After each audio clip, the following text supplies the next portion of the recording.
জায়গার মধ্যে সাহাবায়ে কেরাম এক জায়গায় গেলেন যুদ্ধের মধ্যে, একটি জায়গায় যুদ্ধ করতে গেলেন। ওই জায়গার কাফেররা মুসলমানদের ভয়ে তারা একটি গির্জার ভিতরে ঢুকে গেলেন নিরাপত্তার জন্য। কোথায় গেলেন? গির্জার মধ্যে ঢুকে গেলেন। আর ওই গির্জার দিকে তাকিয়ে আছেন মুসলমানরা কখন যাবে। তখন তারা প্রায় 1 মাস হয়ে গেছে, ওই কাফেরগুলো বের হয় না, আবার তাদের সাথে লড়াই করতে পারে না, তারা এখান থেকে যায় না।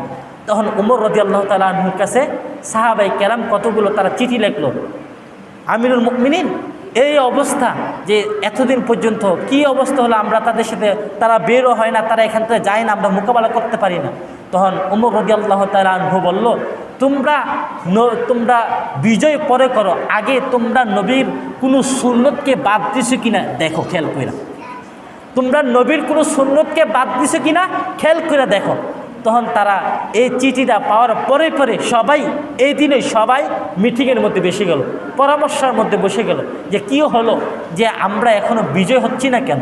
তখন তারা পরামর্শ এক চিন্তা করে দেখলো যে আজকে তাদের সাথে এই যে যুদ্ধের আসার পরে তারা কয়েকদিন ধরে মিসক করে না, কি করে না, কয়েকদিন ধরে মিসক করতেছে না, এটা আমাদের এই সুন্নতটা ছুটে যাচ্ছে, কয়েকদিন ধরে কি করে না, মিসক করে না।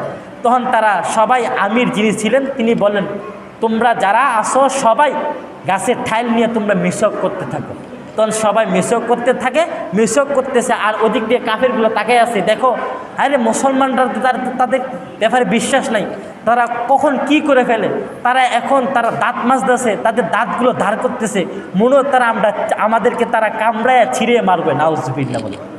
তখন তারা এই চিন্তা করতেছে, তখন তারা ওই সাহাবায়ে কেরাম মিসক করে ফজর নামাজ পড়তেছে, আর ওদিক দিয়ে কাফেররা ডরে চলে গেলেন। সুবহানাল্লাহ।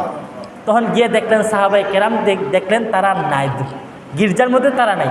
এমনি সুন্নতের বরকতের কারণে আল্লাহ তাআলা সাহাবায়ে কেরামদেরকে কি দিয়ে দিয়েছেন, বিজয় দান করেছেন। আপনি আপনার ঘরের মধ্যে সুন্নত দোকান, আপনি আপনার ঘরের মধ্যে নবীর সুন্নত দোকান, নিজের মধ্যে নবীর সুন্নত দোকান, অবশ্যই আপনি কামিয়াবি হবেন।